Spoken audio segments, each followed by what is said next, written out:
Greater curvature मतलब बड़का को ग्रेटर, छोटका को क्या बोल दिए लेजर कर्वेचर।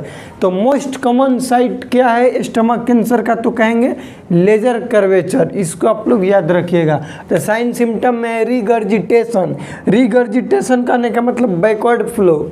क्या ध्यान से समझो, बैकवर्ड फ्लो। इसका मतलब कि अभी जैसे हम पानी पिए तुरंत जस्ट थोड़ा देर पहले पिए, बस मेरा पूरा उल्टी जैसा मन कर रहा है, एकदम लग रहा है कोकाएंगे, इसी को हम लोग क्या बोलते हैं रिगर्जिटेशन। नमस्कार दोस्तों, नर्सिंग के इस यूट्यूब चैनल पर आप सभी का स्वागत है। दोस्तों आज के वीडियो में हम लोग पढ़ने वाले हैं ऑन्कोलॉजी का, ये हम लोग गैस्ट्रिक कैंसर पढ़ने वाले हैं।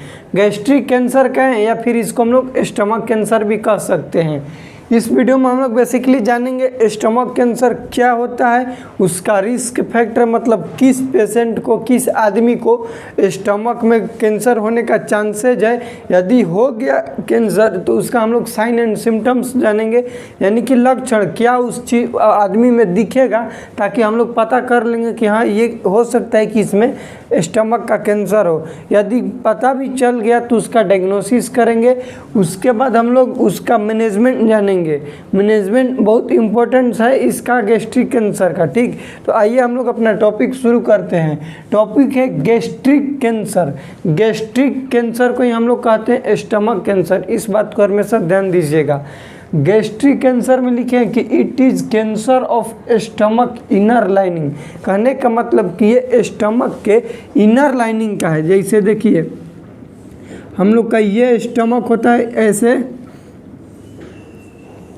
यह स्टमक हो गया, इसके इनर लाइनिंग, इनर लाइनिंग कहने का मतलब कि इसमें क्या होगा कैंसर होगा, उसको हम लोग क्या कहते हैं इनर लाइनिंग ऑफ स्टमक।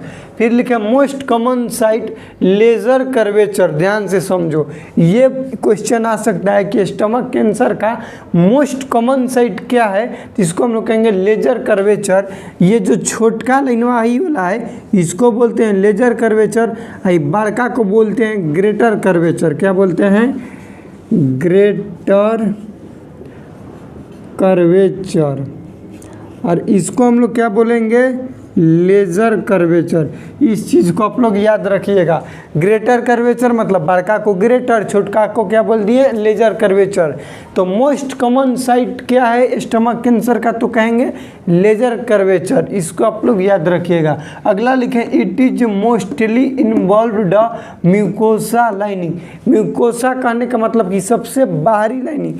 सबसे पहले हम लोग क्या जाने कि इनर लाइनिंग, स्टमक के इनर लाइनिंग। इनर में भी होता है ना कि ये इनर हो गया, तो इनर में भी एक हो गया, इसके ऐसे ऐसे है, तो इसके सबसे बाहर जो है इनर में भी सबसे बाहर जो लाइन है मतलब कि अंदर है, अंदर में भी होता है ना कि ये दो, ये अंदर पहले ध्यान से समझो, ये जो मेरा दो हाथ ये क्या है दोनों अंदर ही है, लेकिन अंदर के भी सबसे बाहर वाला लाइनिंग को क्या कहते हैं इसमें हम लोग कि इसमें होता है मतलब कि मोस्ट इन्वॉल्व होता है अंदर के भी सबसे बाहर वाला लाइनिंग में। उसके बाद हम लोग इसका जानेंगे रिस्क फैक्टर मतलब कि किस आदमी को गैस्ट्रिक कैंसर हो सकता है। सबसे पहले हम लिखे हैं कि क्रोनिक गैस्ट्राइटिस। क्रोनिक कहने का मतलब कि लॉन्ग पीरियड ऑफ टाइम से जो होता है उसको हम लोग कहते हैं क्रोनिक। गैस्ट्राइटिस कहने का मतलब कि इन्फ्लामेशन ऑफ द स्टमक, उसको हम लोग क्या कहेंगे गैस्ट्राइटिस कहेंगे। उसके बाद एच पाइलोरी, ये बैक्टीरिया होता है जिसका पूरा नाम होता है हेलिकोबैक्टर पाइलोरी। ये क्या करता है हम लोग के स्टमक में गैस्ट्राइटिस कराएगा, इन्फ्लामेशन करेगा, धीरे धीरे वही इन्फ्लामेशन अगर इसको हम लोग ट्रीट नहीं कर पाए तो कैंसर का रूप हो जाएगा। इसको भी याद रखिएगा, क्वेश्चन भी एग्जाम में आता है कि कौन सा बैक्टीरिया गैस्ट्राइटिस करा सकते हैं या फिर आगे चल के क्या करा देगा गैस्ट्रिक कैंसर करा देगा, तो उसको हम लोग क्या कहेंगे एच पाइलोरी बैक्टीरिया।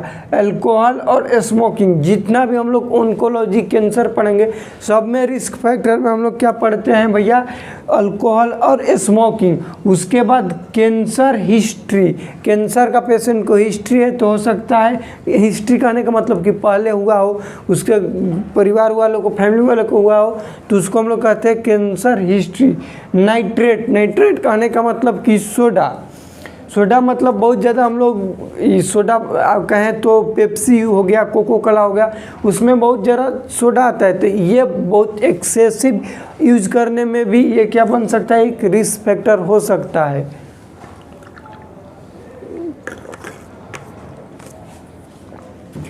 उसके बाद हम लोग इसका जानेंगे डायग्नोसिस, किस तरह से जांच करेंगे।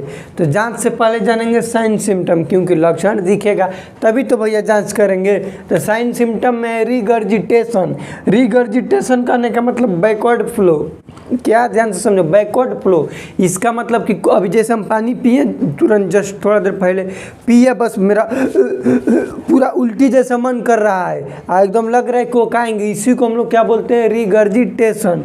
उसके बाद एब्डोमिनल हैवीनेस, हमेशा लगेगा कि पेट भरल भरल है, भादला लेके एकदम लगेगा।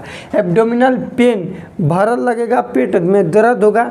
उसके बाद हार्ट बर्न, हार्ट बर्न मतलब कि यहाँ पे जलन जैसा फील होगा। और हार्ट बर्न को हम लोग मेडिकल टर्म में पायरोसिस कहते हैं। इस चीज़ को याद रखना, क्योंकि ऑब्जेक्टिव में क्वेश्चन बन सकता है कि व्हाट इज पायरोसिस, तो कहेंगे हार्ट बर्न को हम लोग क्या कहते हैं, पायरोसिस कहते हैं। उसके बाद ANB हम जहाँ भी लिखेंगे वीडियो में उसका मतलब होगा एनोरेक्सिया, नोजिया, वोमिटिंग। एक का मतलब एनोरेक्सिया, एन का मतलब नोजिया, बी के मतलब वोमिटिंग, ठीक। उसके बाद लिखे हैं वेट लॉस, एनोरेक्सिया मतलब लॉस ऑफ एपेटाइट, पेशेंट को भूख नहीं लगेगा तो क्या होगा भैया, वेट लॉस होगा।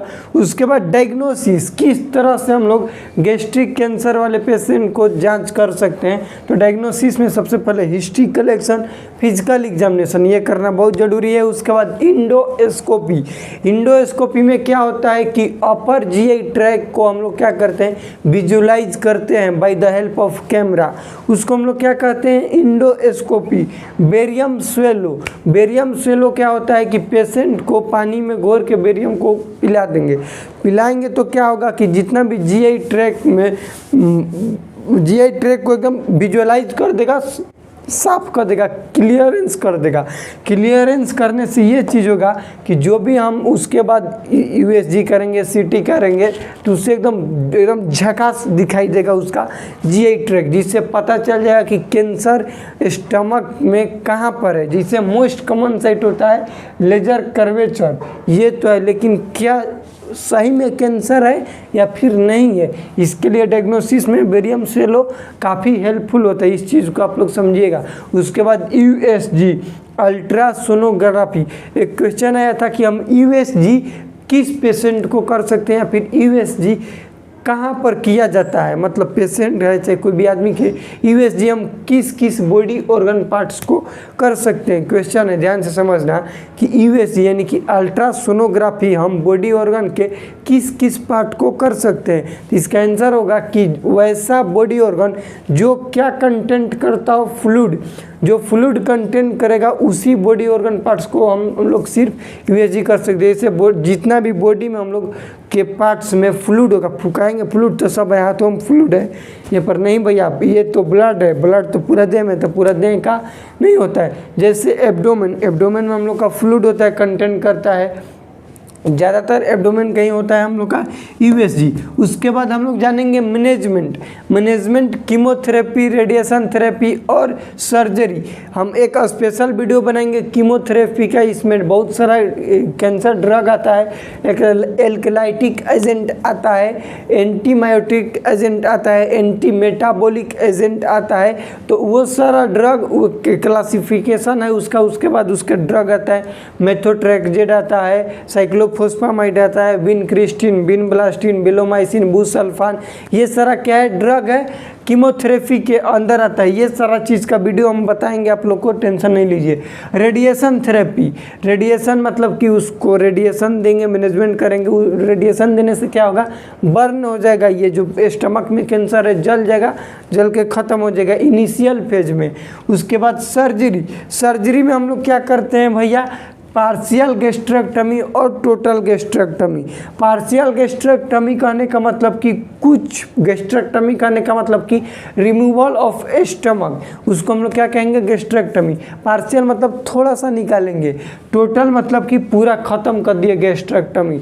ध्यान से समझो, टोटल से एक एग्जाम्पल में क्वेश्चन आता है कि यदि किसी पेशेंट का टोटल गैस्ट्रेक्टमी कर दिए तो आगे चल के क्या कॉम्प्लिकेशन देखने के लिए मिल सकता है पेशेंट को। तो ध्यान से समझो, एनाटॉमी फिजियोलॉजी में हम लोग पढ़े थे कि स्टमक में हम लोग का क्या होता है, एक सेल होता है जिसका नाम है पेराइटल सेल, जो कि इंट्रिंसिक फैक्टर बनाता है। इंट्रिंसिक फैक्टर का काम है विटामिन B12 का एब्जॉर्ब करना। पेटे नहीं है तो ना तो पेराइटल सेल है, न इंट्रिंसिक फैक्टर है, तो विटामिन B12 ऑब्जर्व नहीं होगा लाद में, पेट में। तो यदि विटामिन B12 पेट में ऑब्जर्व नहीं होगा तो क्या होगा, विटामिन B12 की कमी होगी। अब विटामिन B12 के जो कमी होगा तो उस रोग का नाम देंगे जिसका नाम होता है परनिकिसियस एनीमिया। और एग्जाम का फेवरेट क्वेश्चन है कि यदि कोई पेशेंट है जिसका टोटल गैस्ट्रेक्टमी है, आगे चल के क्या कॉम्प्लिकेशन देखने के लिए मिल सकता है, तो उस पेशेंट में परनिकिसियस एनीमिया देखने के लिए मिल सकता है। तो स्टमक कैंसर में हम लोग को इतना ही पढ़ना था। वीडियो कैसा लगा प्लीज़ कमेंट सेक्शन में बताइएगा। यदि आप लोग को समझ में नहीं है तो कमेंट कीजिए।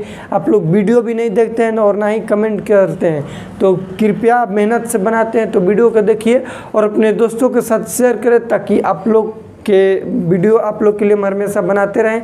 मिलते हैं अगले वीडियो में, तब तक के लिए जय राम जी की।